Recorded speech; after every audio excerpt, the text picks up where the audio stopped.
Olá, boa tarde, cidadãos e cidadãs das artes.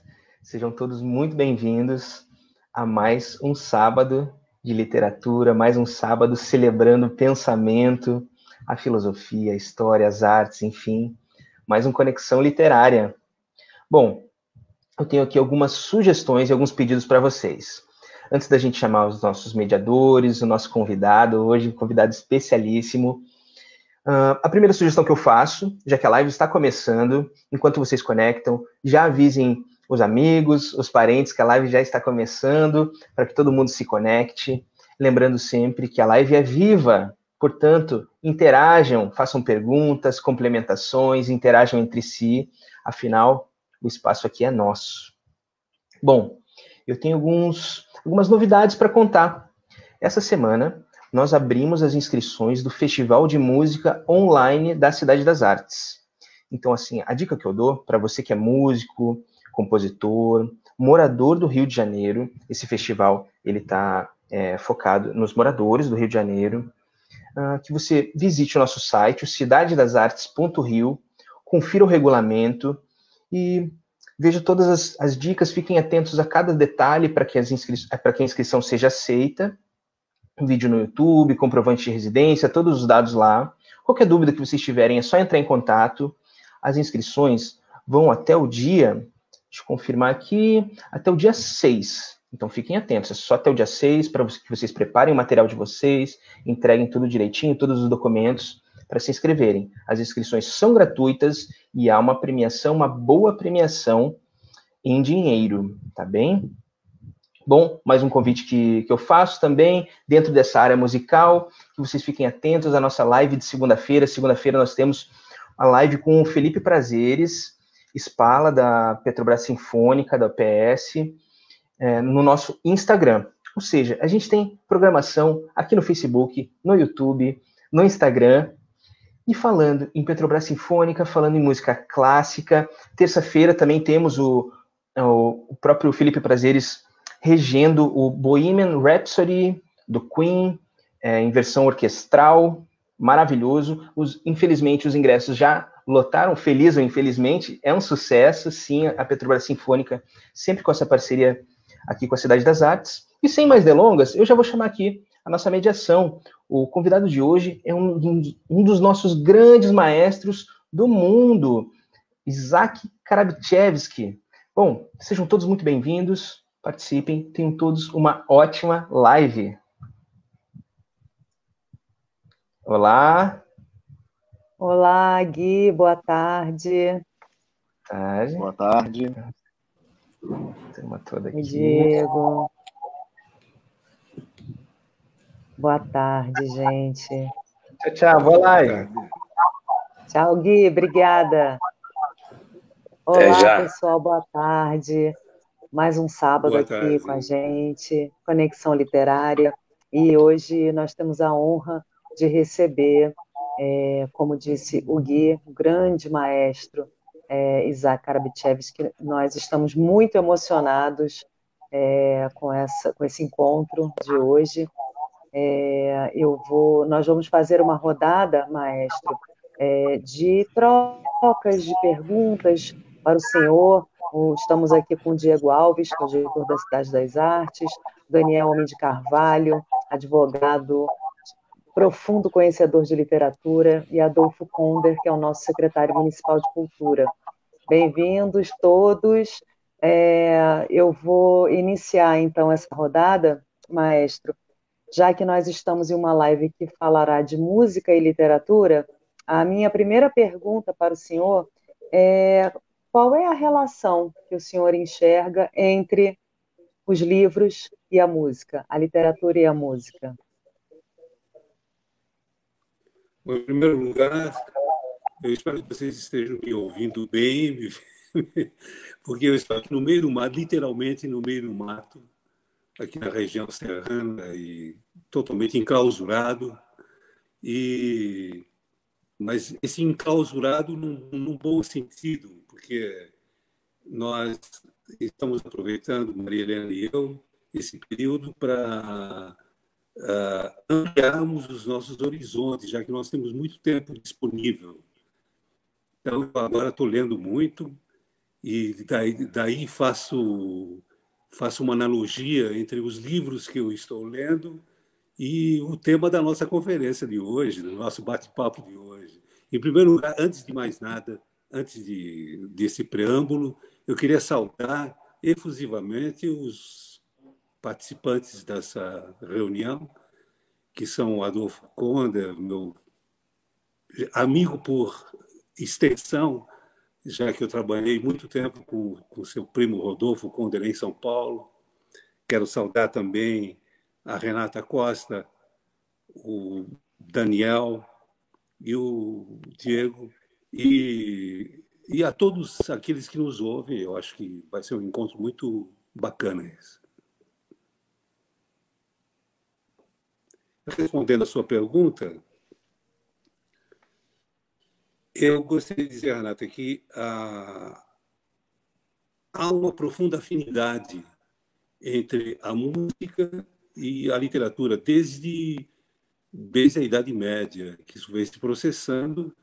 Ela criou contextos muito mais nítidos nos períodos subsequentes, especialmente no Renascimento e no Barroco, onde se consolidou um gênero que viria a ser um testemunho eloquente dessa relação música e pintura, música e literatura, pintura também, claro, mas, em primeiro lugar, música e literatura.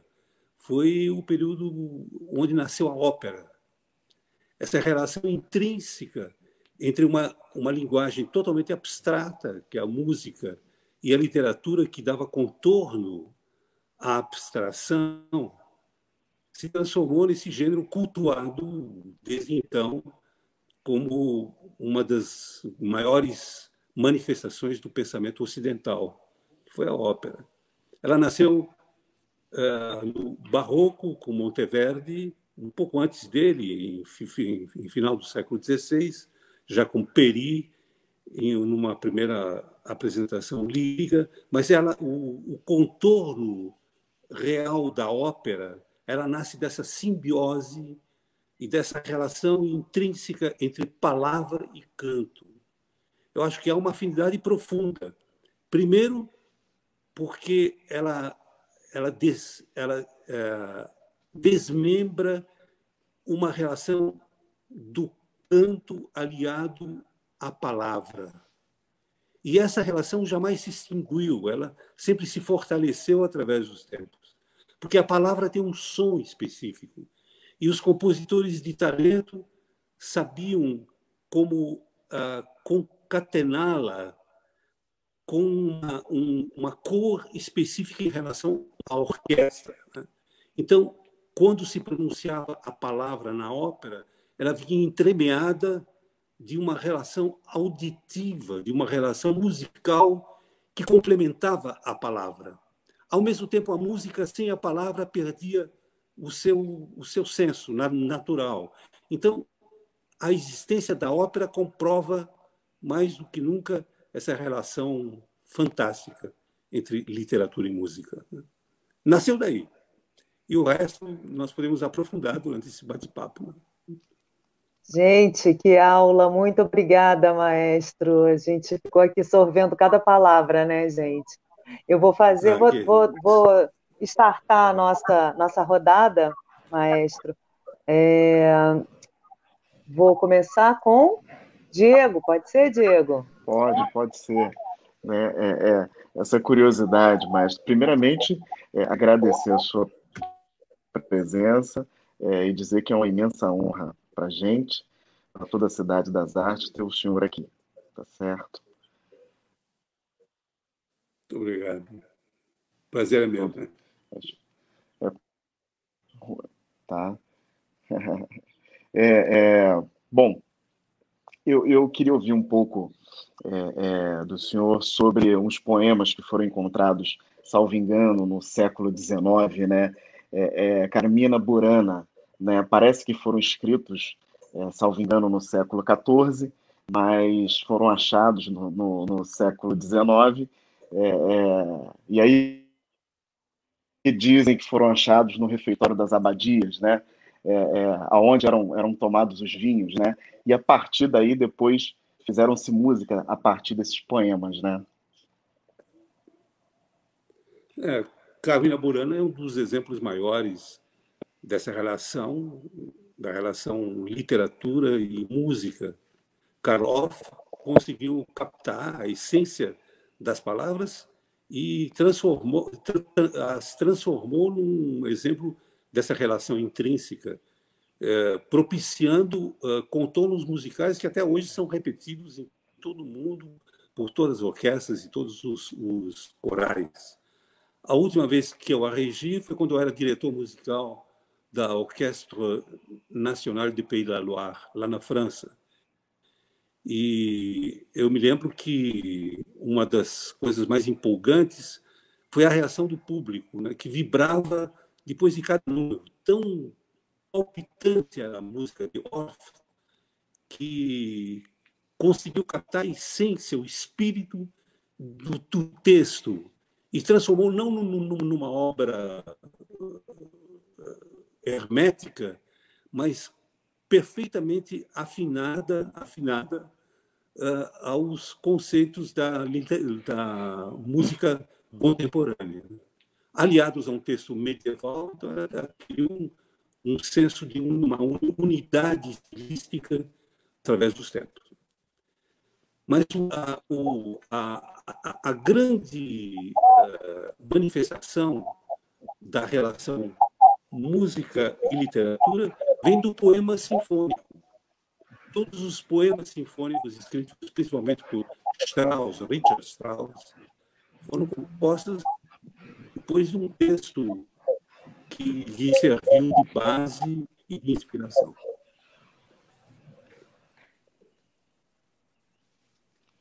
Renata. Muito obrigada. Maravilha, maestro. Adolfo. Perfeito. Primeiro, boa tarde Agora a todos. Vou passar para o nosso secretário. Isso.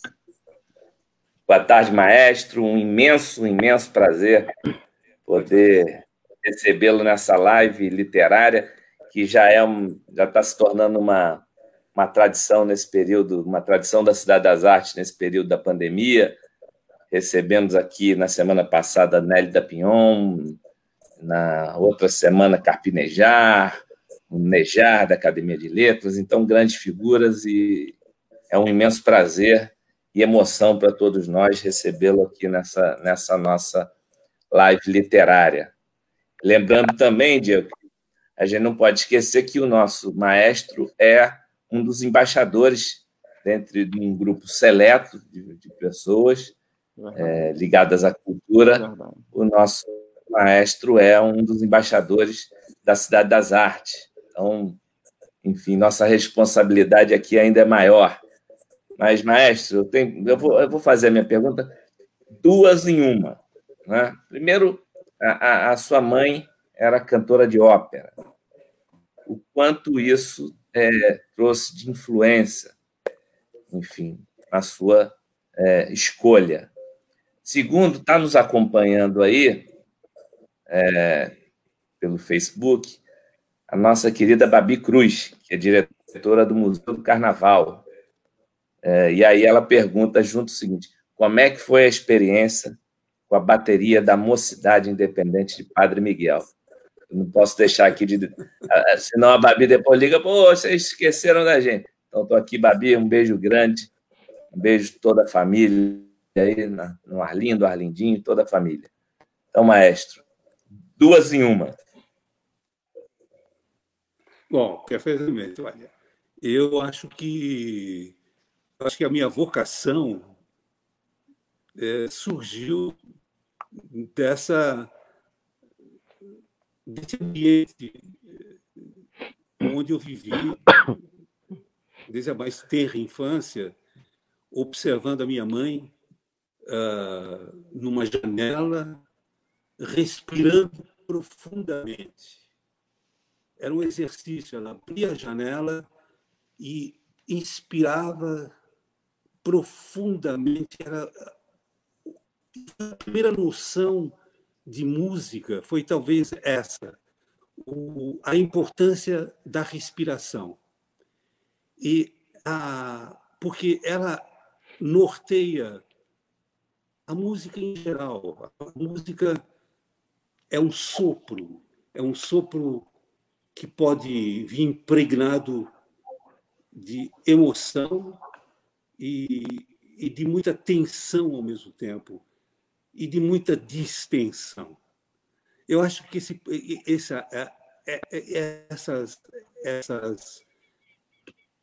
essas conceituações em relação ao sopro são tão abrangentes que fala-se constantemente em música como um grande sopro que tem o seu ponto auge, o seu momento de tensão e o seu momento de distensão, como inspirar e expirar. Inspirar e expirar.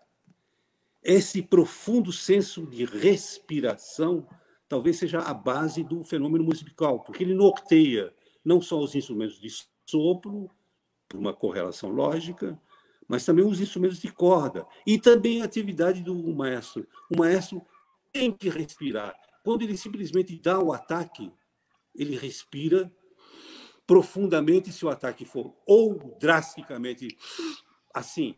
É tudo uma relação lógica e contundente, o respirar, né?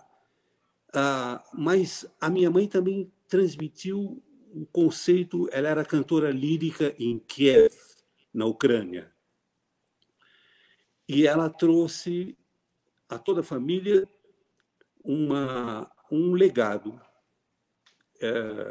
de como cantar. E esse legado tem me acompanhado a vida toda. Eu sempre, quando peço à orquestra e ao coral que façam um determinado fraseado, eu me lembro dela, fraseando, cantando a Carmen de Bizet em russo. Isso eu nunca consegui me esquecer. Uma ópera francesa que a minha mãe cantava em russo.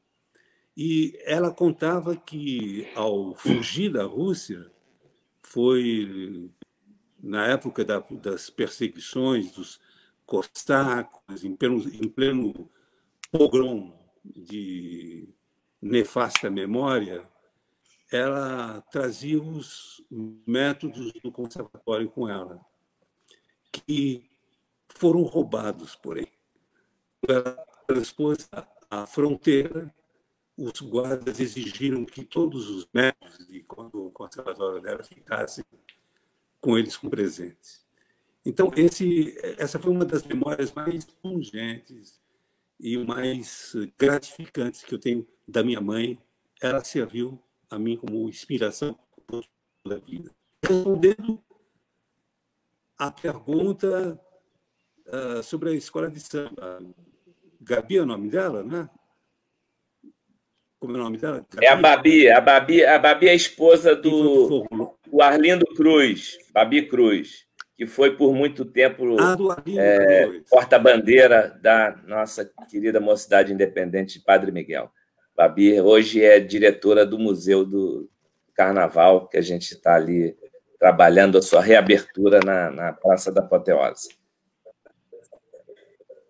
Uhum. Não, eu, quando fui convidado, Rodolfo, quando fui convidado para lá, eu pensei, bom, eu aceitei com uma grande homenagem, eu me senti muito bem, eu só não consegui me equilibrar muito bem regendo lá em cima daquele carro. Eu tenho que reger ao mesmo tempo que estava lá embaixo. Foi uma experiência muito gratificante e, ao mesmo tempo, reveladora. Reveladora. Porque eu assisti aos ensaios da escola de samba e eu vi tanta precisão e tanta simetria e tanta organização. Eu pensei, meu Deus, isso em frente a uma orquestra, não é possível que seja tudo tão coerente, tudo tão incrível, lógico, né? Impressionante, eu fiquei impressionado. Foi uma experiência realmente gratificante. Maestro, o meu pai me falava muito, meu pai gostava de samba, né? E ele falava sobre a bateria de uma escola de samba, como era incrível, quer dizer, você ter ali 200, 300 componentes que, na verdade, nunca estudaram música, né? Na sua grande maioria, autodidata, né? quão perfeita, né, era a apresentação de uma bateria de uma escola de samba, né? Impressionante, impressionante. E com um gestual que é bem próprio deles, né? Não tem nada a ver com, por exemplo, eu bato assim, olha, 1, 2, 3, 4. Obedeço a contornos que são entendidos aqui na China. Esses são contornos internacionais. É uma linguagem que é estereotipada, que é simplesmente ela atende aos ideais de simetria e os músicos em todas as partes do mundo a compreendem. Na escola de samba, eu fui, na bateria especificamente, eu fui tentar reger, pedir licença, se eu posso reger? Eu disse, claro, pode reger. Quando eu fui dar o gol, ninguém obedecia. Ninguém obedecia ao primeiro tempo. Eu dava o primeiro tempo, ninguém obedecia. Né? Eles tinham um gestual e uma ferramenta completamente diversa, mas funcionava igualmente com a exata precisão. Incrível. Coisa boa. Daniel, querido, vem você com o maestro. Boa tarde. Tudo bom, Renato, Adolfo, Diego, maestro Karabichevski? Eu quero dizer o seguinte: o senhor me traz imensas lembranças. O senhor falou da sua mãe, e eu me lembro da minha mãe, o Adolfinho não era nascido, a minha mãe nos levando a recitais seus, e o senhor tem, na minha memória, uma contribuição muito importante para tornar essa cultura superior, essa arte superior, que é a música clássica, popular e acessível às pessoas comuns. Eu acho que isso é uma forma de elevar o espírito. E uma sociedade que é capaz de ter acesso a isso, ela realmente é uma sociedade democrática e livre e capaz de perceber também essa cultura superior sem nenhum demérito de outras formas de expressão cultural. Mas o senhor tem no meu imaginário, de criança, né, juntando a sua memória da mãe e a minha, o senhor tem no meu imaginário essa grande contribuição à música brasileira, que muito me honra estar aqui participando com o senhor desse debate. Então, eu quero lhe agradecer publicamente por parte bonita e importante da minha vida, das minhas lembranças de infância e até hoje, porque eu gosto muito de música, né? Gosto muito da música, enfim. E eu acho que o senhor teve uma participação importante nisso, né? Eu queria, quando o tema foi lembrado, mas eu me lembrei exatamente da ópera, né? Porque, obviamente, que a ópera é uma história, né? A história cantada, e me lembrei das ligações, por exemplo, a gente para ficar em Wagner, né? O Tristão e Isolda, que vem dos mitos da mitologia celta, o Tannhauser, que é a adaptação dos contos de Grimm, que nós lemos na infância.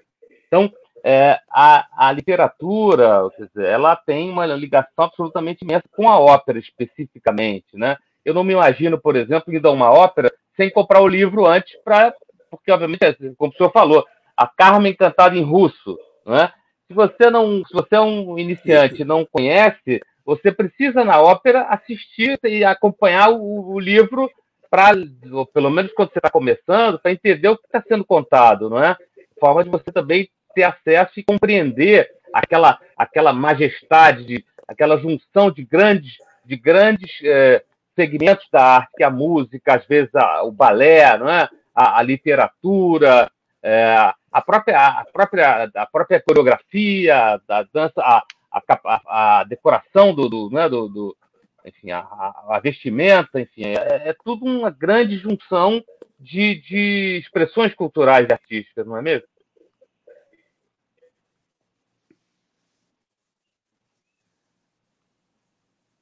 Sim, eu concordo com você. São muito coerentes as suas observações, especialmente naquilo que se refere à relação entre a palavra e o canto, né? Na realidade, a música é uma linguagem totalmente abstrata e que quando ela vem vinculada a uma arte tão potente como a literatura, ela se enriquece.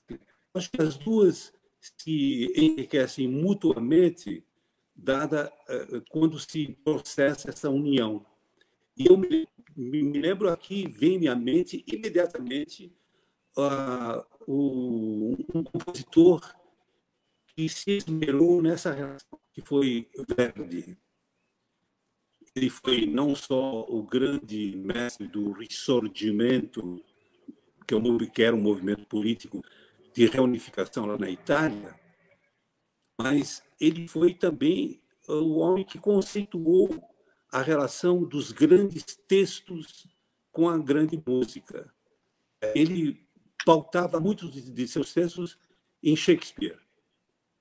Então, não há ópera mais, eu considero uma beleza, o Otelo.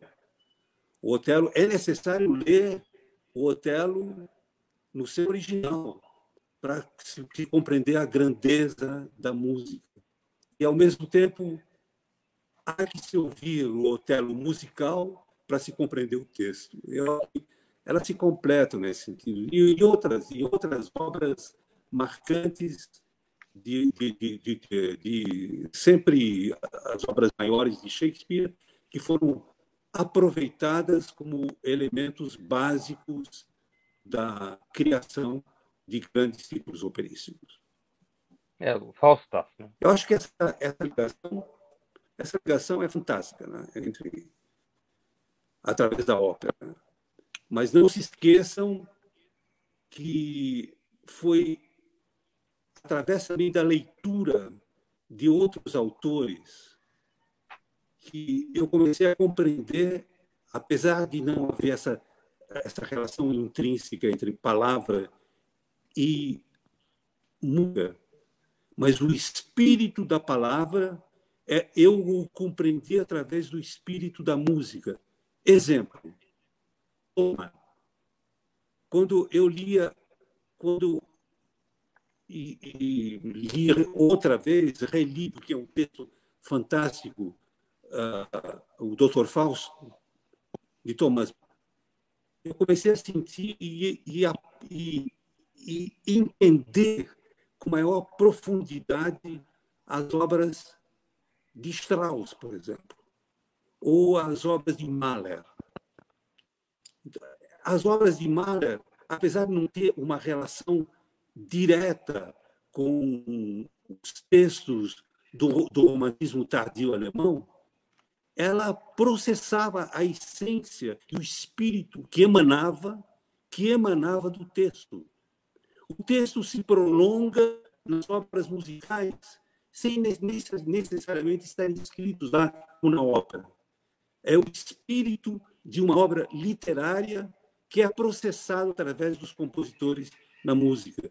E quando você ouve a música, eu estava ouvindo, no meu espírito, eu estava ouvindo o Thomas Mann. E o Dr. Fausto estava lá presente. E outras obras, como Ingrid, por exemplo, As Cartas a um Jovem Poeta, que foi o prenúncio de todo o movimento romântico, regendo Schumann, eu estava vendo alguns poemas de cartas a um jovem poeta. Né? Então, eu acho que há uma profunda relação entre literatura e música, escapando mesmo essa simbiose com a ópera. Em toda a música, de acordo com a sua época, Beethoven, por exemplo, citou, claro, Schiller na sua...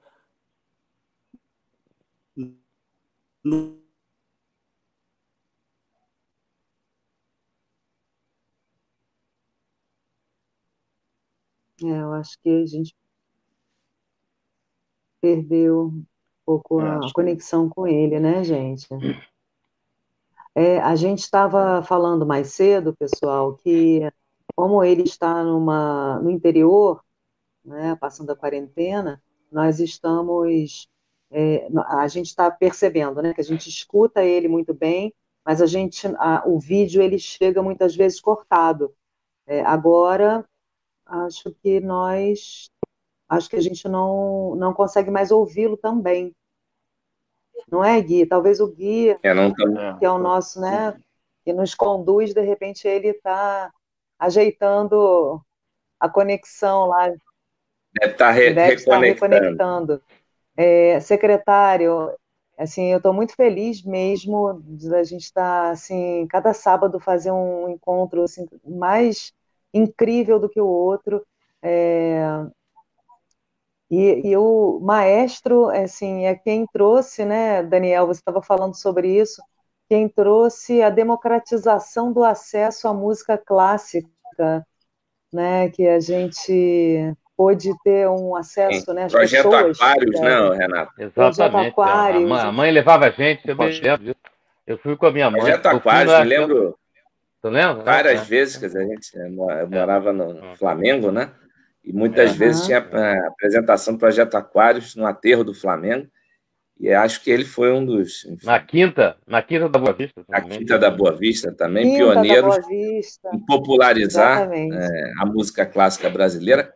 E aí, outro dia eu fui com o Diego, Daniel também, fomos à Cidade das Artes receber um festival chamado Festival Beethoven, né, que comemorava o aniversário de Beethoven.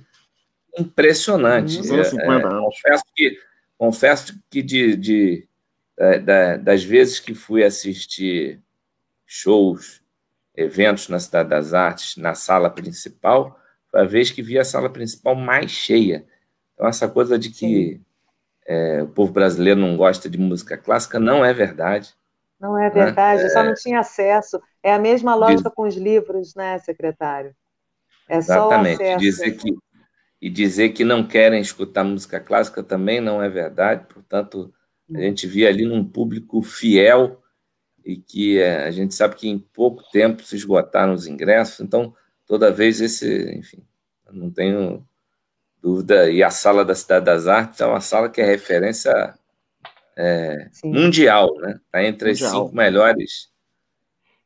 melhores salas do mundo, né? Arrasou, Diego. Está nos 5 melhores do mundo. O Guilherme está falando para a gente que está tentando reconectar, tá? O maestro. Tá ótimo. Nosso maestro, figura maravilhosa. Eu estava falando antes de vocês entrarem com a Renata que conversar com ele é como se estivesse ouvindo música clássica. É verdade. Tem uma musicalidade. A cadência é impressionante. Muito bem. Maestro de volta. Maestro da palavra. Está voltando. Eu estou me vendo assim trocado. Vocês estão me vendo assim? Também. Mas está ótimo. Mas não tem problema nenhum. Maestro, gênio pode tudo.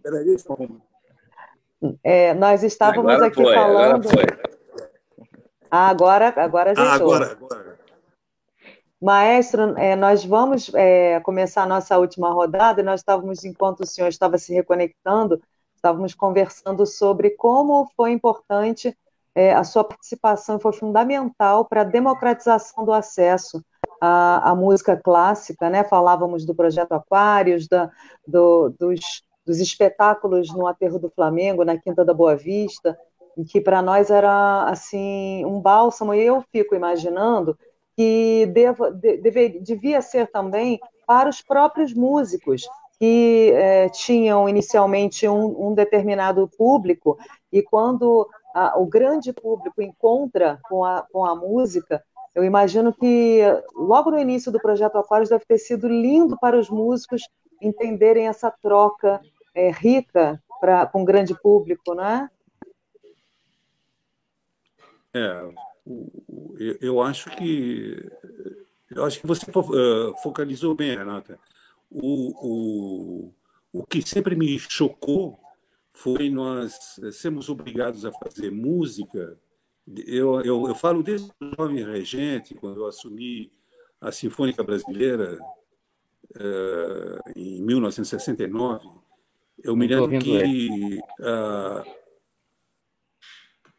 foi naquela época, foi há muito tempo atrás.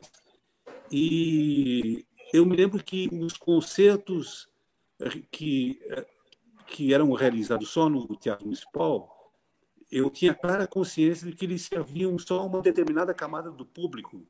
E eu lamentava, não só com o conselho curador naquela época, mas com todos os músicos, que era uma distorção do propósito da música, cujo universo era exatamente o congregar, o abrir os braços, como dizia Beethoven, como dizia Schiller na nona sinfonia, abraçai-vos, irmãos, coisa que não se pode dizer hoje em dia.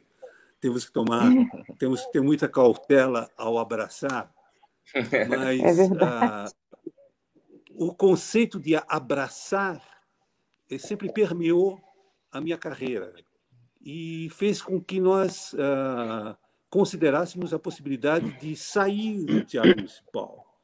Quer dizer, continuar atuando lá, mas sair e buscar um público. Foi aí que nós conseguimos, junto com as organizações Globo, a formulação de um projeto Aquários, que iria beneficiar certamente a grande maioria da população ainda não afeita à música clássica, né? E eu chamo música clássica num sentido quase que pejorativo, porque o que nós fizemos foi transformar a música clássica em música popular, e mesmo trazendo compositores populares para atuarem conosco. Eu me lembro do Chico Buarque, um dos primeiros concertos que ele deu com a orquestra foi dentro dessa configuração. Eu me lembro de tantos outros, né? E eu acho que o projeto Aquário serviu realmente como um divisor de águas e trouxe enormes benefícios à população do Rio de Janeiro, especificamente, mas também se prolongou por todo o Brasil. Uma pena que nós estamos agora numa fase de interregno, mas o projeto Aquário certamente estará no inconsciente coletivo, né, de toda a população carioca. Nós somos testemunhas disso, né, secretário? Quem sabe em breve a gente não reedita o projeto Aquários lá na Cidade das Artes, né? Mas, olha, sim, maravilha. Eu estava dizendo, maestro, que lá em cima. Sim. Eu estava dizendo que pouco antes da pandemia houve um festival Beethoven na Cidade das Artes. E para quem acha que o carioca não gosta de música, de orquestra, estava completamente lotado. E acho que se as orquestras que estavam ali presentes ficassem mais 2, 3 horas, o público não sairia, porque a Cidade das Artes estava completamente lotada, né, de um público ouvindo música clássica e um público conhecedor, né? Então, tenho certeza que ali, quer dizer, estava ali um pouco dessa semente que foi plantada pelo senhor. Mas eu queria aqui aproveitar. Eu sou um entusiasta de acreditar que a música, junto com a educação, tem um papel fundamental. Na semana passada a gente falava com a Nélida e a gente brinca que aqui sempre nas nossas lives o convidado não sai ileso. Portanto, a gente sempre constrói uma parceria, né? E a cidade do Rio de Janeiro tem a maior rede de escolas da América Latina. São mais de 1.540 escolas, mais de 650 mil alunos, porque ela congrega todo o ensino fundamental, em alguns outros municípios não, né? O Estado, às vezes, tem parcela do ensino fundamental. Então, primeiro, a gente sabe que tem muita gente da educação que nos acompanha nessas lives. Qual a mensagem que o senhor deixa aqui para os nossos professores de música? E segundo, quando saímos da pandemia, queremos aí construir um projeto para que a gente possa levar música de qualidade para as escolas municipais. A gente, quem sabe fazer também, como a gente vai fazer com a Nélida, reuniu os professores de música na Cidade das Artes para o senhor falar, para o senhor falar um pouco de música clássica, enfim. Quem sabe a gente fazer um grande concerto com jovens, crianças do nosso ensino fundamental. Então, queria que o senhor deixasse aqui uma mensagem para os professores de música da rede, que tem um papel muito importante nesse link entre educação, cultura e música, que caminham em conjunto. A resposta vai ser, Adolfo, a resposta vai ser um pouco longa, porque, na realidade, eu sou diretor artístico de um projeto que eu considero muito importante dentro do panorama cultural brasileiro. É o projeto de Heliópolis, na comunidade de Heliópolis, onde nós temos hoje o Instituto Bacarelli com 5 orquestras sinfônicas e Maravilha. 13 corais. Essa estrutura possibilitou absorver a comunidade e os valores potenciais nela existentes, e partindo desse princípio, para você descobrir talento, não é necessário prospectar o solo como se prospecta a procura de petróleo. O talento está na superfície. Basta que você o descubra, que você chegue numa comunidade como Heliópolis e ofereça um programa que tenha coerência, que tenha início, meio e fim, né? E o fim é exatamente esse, possibilitar o resgate dessas crianças que poderiam ter um outro destino e absorvê-los para uma atividade fantástica como a música. Ou seja, eu diria que é um resgate. É um resgate imenso que nós poderíamos fazer aqui no Rio. Os projetos aqui existentes já nos dão uma ideia do quanto essa experiência em Heliópolis pode se repetir aqui no Rio com grande abrangência. E quero dizer uma coisa para você, Adolfo. Eu me comprometo a terminar essa pandemia, oxalá em breve, e eu quero fazer um concerto na Cidade das Artes, onde a sinfonia que vai ser executada vai ser a sinfonia número 2, A Ressurreição, de Gustav Mahler. É um compromisso com você e com todos aqueles que nos ouvem. Obrigado, maestro. É uma honra que a gente... Felicidade completa. Sim. Diego, suas considerações finais com o Isaac, para a gente seguir com o nosso fechamento e a nossa rodada. Maestro, mais uma vez, obrigado, ainda mais agora com esse presente que o senhor acaba de nos dar. Fico muito feliz e lisonjeado em recebê-lo na Cidade das Artes para uma regência. Agradeço em nome da Cidade das Artes a sua presença aqui mais uma vez, em nome da presidente Renata Monteiro também.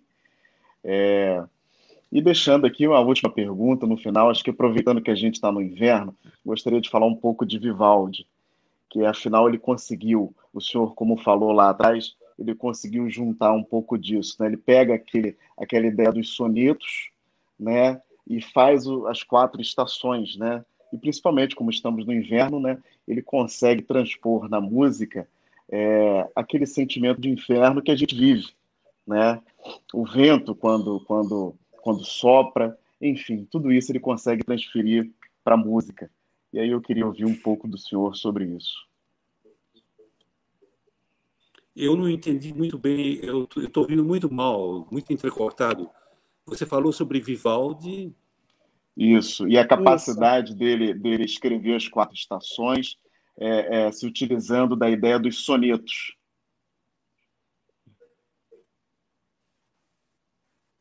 A ideia dos sonetos. Sim, claro. Eu fui também, só entre parênteses, eu trabalhei 8 anos consecutivos em Veneza, com a orquestra do Teatro La Fenice. Eu passei 8 anos lá. Eu tive um longo percurso europeu que me levou a Viena, a Veneza e ao Pays de la Loire. E, trabalhando em Veneza, eu visitei todos os lugares onde Vivaldi trabalhou. Ele trabalhou basicamente com meninas. Ele escreveu a maioria de suas composições para meninas de um orfanato. E, dentre essas composições, claro, estão as estações. Ele tinha também uma preocupação didática, de resgate. Ele trabalhava com orquestras só constituídas de mulheres. E foi um dos grandes exemplos de como ele construiu um repertório vastíssimo baseado nessa congregação de mulheres talentosíssimas, jovens talentosíssimas. E, dentre as suas composições, escrita para elas, estão as estações. As estações, hoje, são um monumento. E elas vêm todas intermeadas de citações literárias, né? E todas elas condizentes com a estação que ele estava reproduzindo. O fantástico é que elas superam seu caráter descritivo e relacionado ao texto e se transformam num novo conceito de arte, né? Que ultrapassava a pura descrição, pela descrição, e se imbuía de um caráter internacional, né? Que supera a limitação daquelas palavras que condiziam com a natureza, descreviam a natureza. Não, as estações passam a ser um renascimento constante do homem perante a natureza, né? E essa relação intrínseca entre os dois. Muito bom, obrigado. Muito obrigada. Daniel, querido. Maestro, uma pergunta para uma resposta rápida. O senhor falou do Schiller, né? Poeta alemão Friedrich von Schiller. Nasceu no mesmo dia que eu. Eu nasci no mesmo dia que ele. O Schiller escreveu a Ode à Amizade, que foi imortalizada na Nona Sinfonia, que talvez seja uma das grandes portas de entrada para as pessoas para gostar de música. A Nona Sinfonia é de uma beleza incrível e muito popular. A minha pergunta é o seguinte: o senhor recomendaria, tirando a Nona Sinfonia, três músicas para um iniciante gostar de música clássica? Quais o senhor recomendaria? Está muito entrecortado. Você podia repetir, por favor? Eu mencionei a Nona Sinfonia. Eu mencionei a Nona Sinfonia do Beethoven, que usou o poema do Schiller, a Ode à Amizade, né? Como, enfim, tá lá E a Nona Sinfonia é uma peça muito popular, muito querida pelas pessoas. Sim. Eu lhe pergunto três outras peças que o senhor recomendaria para quem quer começar a gostar de música clássica.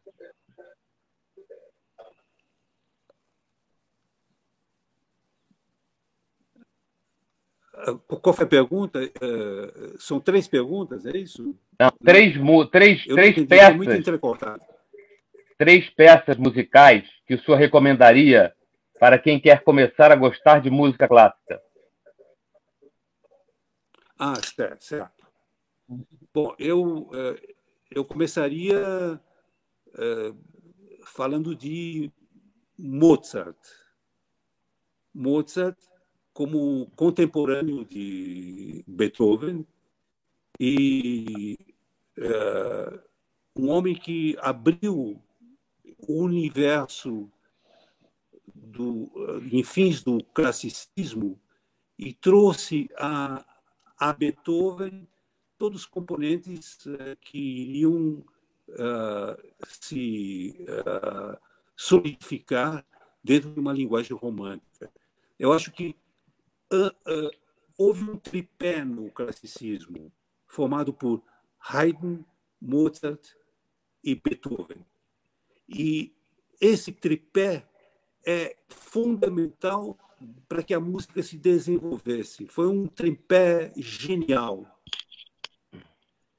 E eu recomendaria que vocês ouvissem, para quem for ouvir, começar a ouvir música, ouvir uma sinfonia de Haydn. Qualquer uma delas, das 104 sinfonias, eu sugeriria talvez a Sinfonia 104 a London. Depois ouvir uma ópera de Mozart. Pode ser Don Giovanni, ou pode ser a Flauta Mágica, qualquer uma delas. Depois, certamente, Beethoven, a Nona Sinfonia, eu começaria com a Nona Sinfonia, porque traz o texto A Ode à Alegria, de Schiller, e,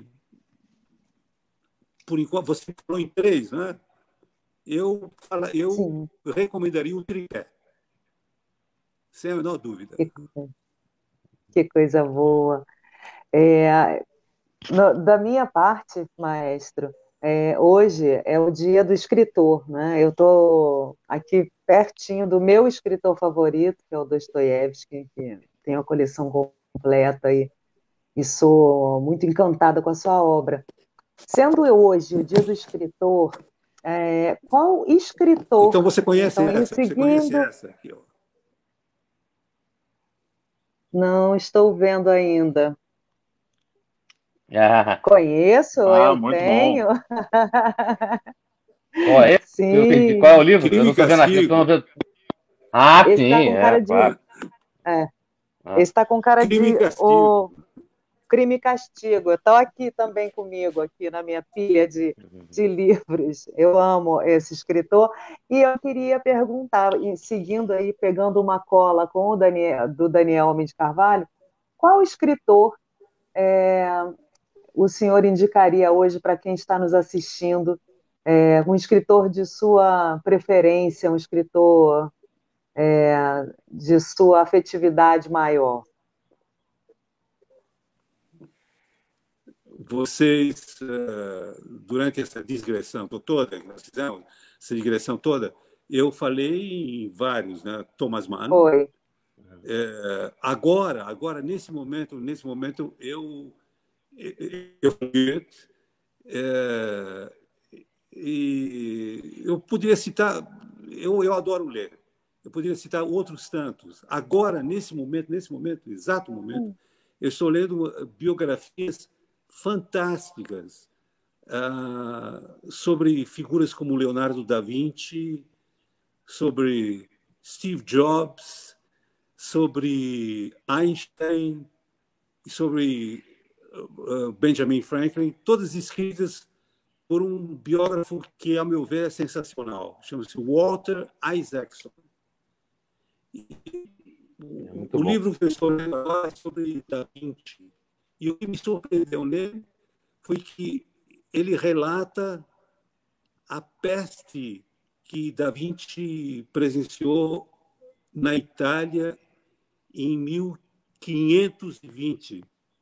Ele foi obrigado a se distanciar das cidades, como nós estamos fazendo agora, enclausurou-se numa propriedade de um amigo, bem longe das cidades, e lá ele esboçou a Santa Ceia. Olha só. Então, eu acho que as pestes, como essa que nós estamos vivendo agora, elas permeiam a nossa cultura, as nossas civilizações, desde tempos remotos até hoje, mas elas propiciam também um redescobrimento, uma redescoberta individual e uma redescoberta a nível social e cultural. É isso. Verdade. Muito obrigada. Secretário, o senhor quer dar as suas considerações finais, para a gente se despedir do maestro? Queria agradecer mais uma vez o maestro disponibilizar o tempo dele. É uma alegria imensa para todos nós dividir essa live aqui, enfim, com o nosso querido maestro, que é uma figura muito especial para todos nós.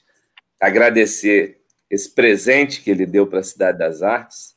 Então, estamos aqui esperando passar o mais rápido possível, e vai passar essa pandemia, mas pedir para que o maestro se despedisse de nós, deixando uma reflexão para todos que estão nos acompanhando, a turma toda da cultura, enfim. A cultura foi uma das que mais sofreu nesse período da pandemia. Fomos os primeiros a parar e seremos os últimos a voltar. Então, queria que o nosso maestro deixasse aqui para nós uma reflexão para aqueles que estão nos acompanhando.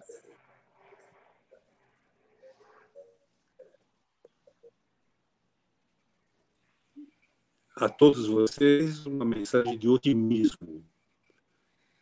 Como eu já disse, essa pandemia se trouxe tanto sofrimento, tanto desespero a nós que tivemos ocasião de estar,